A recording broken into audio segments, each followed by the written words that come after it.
Salut, c'est Adam, bienvenue dans cette vidéo. Aujourd'hui, on va parler de formation en ligne et pourquoi tu devrais arrêter de faire des formations en ligne.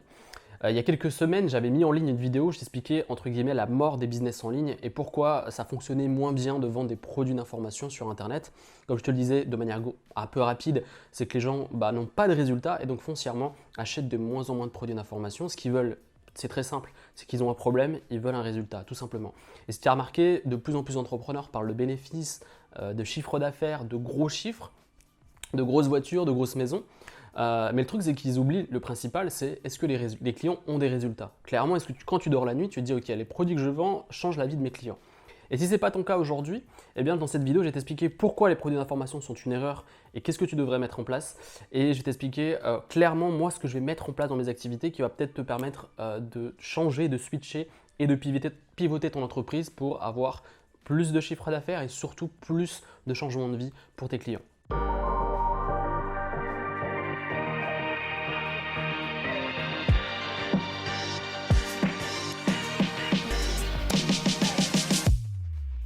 Pourquoi c'est une mauvaise idée de vendre des produits d'information? C'est que tu vas baisser de semaine en semaine, de mois en mois, tes produits et tu vas vendre de moins en moins cher tes produits, tout simplement. Tout dépend de ta thématique, mais disons dans la thématique du business en ligne, c'est de plus en plus difficile de vendre des formations à 300, 400, 500 euros. Il y en a qui le font, je ne dis pas qu'il y en a qui n'y arrivent pas, mais c'est de plus en plus difficile.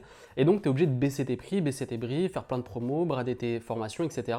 Et ça donne une super mauvaise image à ton business, ça donne une super mauvaise image à ton positionnement. Et donc, si on doit tout le temps baisser les prix, c'est que les gens ont de plus en plus de mal à acheter et ne veulent pas acheter ce produit-là. Et donc, tu rentres dans un truc où tu vends de moins en moins cher, donc tu baisses ton chiffre d'affaires est une activité qui tourne beaucoup moins. Donc déjà, premièrement, c'est que tu es obligé de vendre moins cher et ça, c'est une énorme erreur dans un business quand tu es obligé de descendre les prix face à une compétition de plus en plus féroce, face à des promos de plus en plus féroces. Et donc, le premier truc que je te déconseille, c'est que quand tu vas créer un produit d'information, eh bien, tu vas difficilement le vendre entre 97, 197, 297, mais jamais plus haut. Et donc, le truc, c'est qu'aujourd'hui, les gens sont plus naïfs, sont plus bêtes. Ils vont pas se dire, ils vont dire, mais attends, j'ai encore payé 300 euros pour un truc où je vais avoir peu ou pas de résultats, une formation de vidéo bâclée, et ça va être frustrant pour moi et je vais encore perdre de l'argent. Donc, ce qu'ils veulent, les gens, c'est un truc différent. Et donc, je vais te partager ça dans la suite de la vidéo. Deuxième chose, c'est qu'en créant des produits d'information, tu vas être noyé dans la compétition. C'est-à-dire qu'il y a de plus en plus de gens qui se lancent aujourd'hui. La formation est tellement disponible, il y a de plus en plus de contenu pour créer des activités qu'aujourd'hui, n'importe qui crée une chaîne YouTube, crée une page Instagram, crée une page Facebook, et donc ça crée une sorte d'overdose de produits d'information et de contenu. Peut-être que tu l'as remarqué, il y a des pubs partout, on se fait spammer de partout. Le truc, c'est de se dire, ok, je prends du recul et qu'est-ce que je dois faire pour sortir de cette compétition où il est de plus en plus difficile de se faire une place, il faut batailler dur, il faut baisser les prix, il faut faire tu payes de plus en plus de pubs, de plus en plus cher. Qu'est-ce que je dois faire? Eh bien, tu dois te dire, ok, je prends du recul et je me tourne vers un truc qui soit différent, un positionnement différent, un produit différent, pas produit d'information lapsus, produit différent et surtout, un vrai changement de vie pour mon client. Parce que si ton client a un vrai changement de vie et que tu lui apportes vraiment un changement dans son état, c'est-à-dire il a un problème et tu lui apportes une solution, une vraie solution, eh bien, il va consommer plus chez toi, il va convaincre d'autres personnes d'aller chez toi et tu auras une vraie activité qui tourne.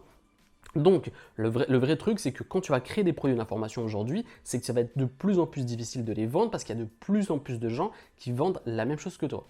Troisième chose, quand tu vends des produits d'information de moins en moins cher, tu essaies de t'adresser à plus de gens, eh bien tu vas subir le truc fatal de subir les mauvais clients. Les mauvais clients, c'est les plus relous. Les mauvais clients, ils peuvent vraiment te déprimer, ils peuvent abuser énormément de tes remboursements. Ils peuvent faire des litiges PayPal pour un rien. Bref, les mauvais clients, pour moi, c'est que plus tu vends moins cher, plus tu t'attrapes des gros boulets qui veulent une solution miracle, qui veulent pas travailler, qui disent mais attends, mais c'est pas vraiment ça que je voulais en fait. C'est pas ce truc-là. Moi, je voulais juste avoir une solution où je fais 2-3 trucs et j'ai mes résultats. Donc quand tu vas leur dire dans la formation qu'il va falloir travailler puis implémenter les choses, les gens ils sont un peu déçus et ils demandent un remboursement.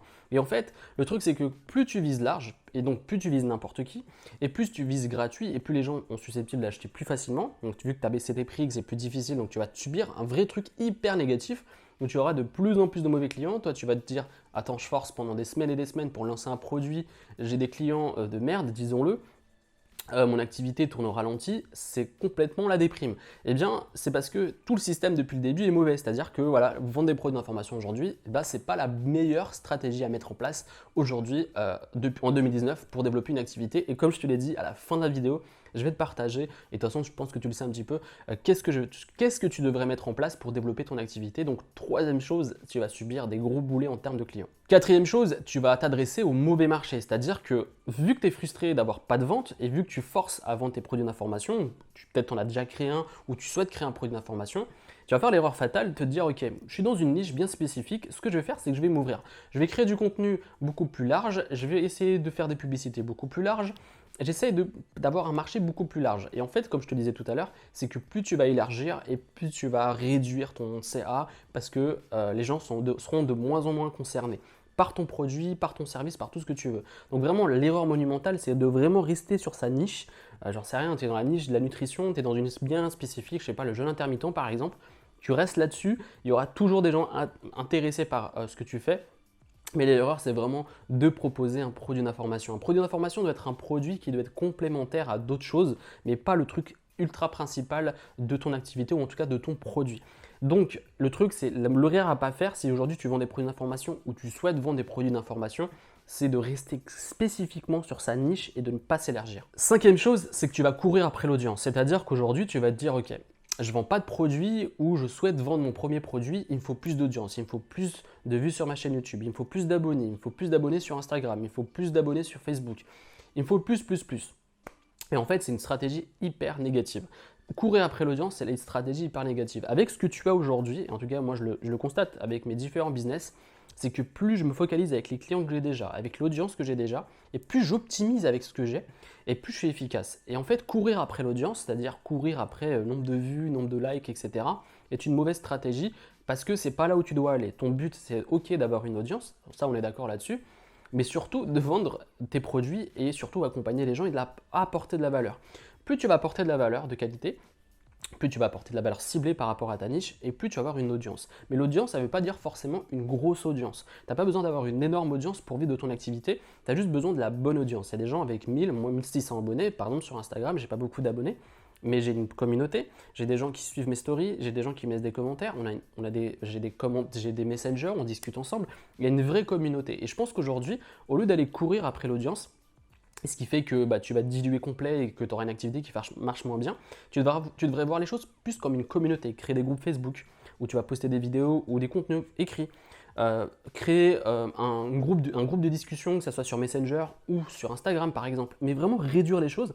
Et c'est avec ça que tu vas voir, avec tes 1000 vrais fans, que tu vas pouvoir développer ton activité. Avec ta base email que tu as déjà, tu vas tout développer ton activité. Fais pas l'erreur de, parce que tu vends moins bien ou que tu souhaites vendre ton produit d'information, de t'élargir parce que c'est la meilleure et la pire erreur que tu vas faire parce que tu vas avoir une audience qui n'est pas qualifiée, une audience qui va disliker tes vidéos quand tu vas les mettre en ligne.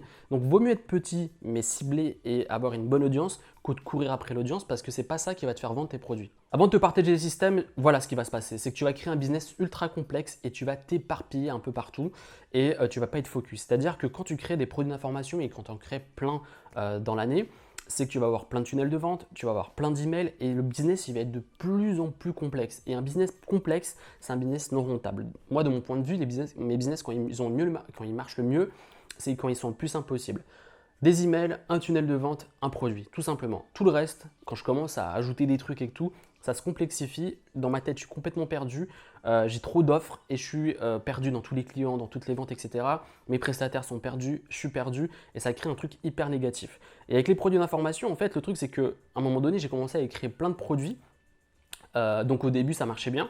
Mais plus j'en créais et moins les gens étaient attentifs et pour eux, c'était comme une publicité, ils ne la voyaient même plus, tu vois.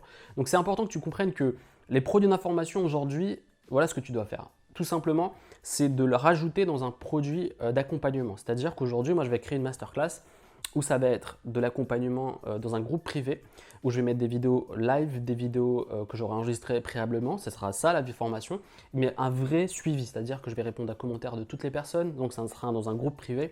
Et donc un vrai suivi, un vrai accompagnement. Ce que veulent les gens, c'est un résultat. On s'en fout de la manière, tout simplement. On a remarqué, en fait, c'était le truc un peu facile de créer des vidéos, de les mettre dans un espace client et que les gens les suivent. Mais les gens, ils ont besoin de motivation, ils ont besoin qu'on réponde à leurs questions, ils ont besoin d'accompagnement tout simplement. Et donc les vidéos, c'est un truc juste à rajouter quand ils ont besoin de... Comme ça, tu n'as pas à refaire le topo, tu n'as pas besoin de réexpliquer les choses, tu fais une vidéo, donc la personne a juste à suivre. Mais ce qu'elle veut au quotidien, c'est que tu sois là pour répondre à ses questions, que tu sois là pour l'accompagner de son problème à la solution finale et qu'elle puisse ensuite prendre ses aises et prendre son indépendance tout simplement. Mais tu as vraiment besoin et les gens ont besoin d'accompagnement. Donc si aujourd'hui tu vends des produits d'information que tu galères, eh bien oublie tout ce qu'on t'a dit. Ce que tu dois faire tout simplement, c'est te cibler sur un groupe de clients type, ça va, je sais pas, 5-10 clients par an qui vont te payer cher, mais tu vas leur apporter du temps et de l'accompagnement qui va leur permettre de changer de vie et faire des vidéos si possible où tu filmes ton écran, où tu te filmes toi personnellement, où tu leur expliques les stratégies, n'importe quelle stratégie dans la santé, l'immobilier, business, photographie, j'en sais rien, dans quelle thématique tu es, mais créer des vidéos juste comme un truc complémentaire à ton accompagnement et à ton suivi. Voilà, j'espère que tu as apprécié cette vidéo. Je voulais t'expliquer concrètement pourquoi c'est une mauvaise idée aujourd'hui de faire que des vidéos de formation et des vidéos d'information parce que c'est pas le meilleur truc aujourd'hui à faire et clairement les gens ils sont un peu déçus de tout ça. Ils doivent créer quelque chose de nouveau et ça passe par l'accompagnement. Et juste avant de finir cette vidéo, ce que je te propose, c'est de faire partie de mes contacts privés où je t'ai créé un groupe privé où on discute ensemble, je t'ai créé une formation en ligne où tu vas pouvoir développer ton activité et avoir plus d'impact, plus d'audience et faire plus de ventes et surtout être le leader de ton marché. Pour ça, tu as juste à cliquer là dans la description. Je serais ravi que tu fasses partie de ma petite famille et on se retrouve prochainement sur notre vidéo mercredi, je pense. Et n'hésite pas si tu as des questions, n'hésite pas à liker la vidéo. Salut!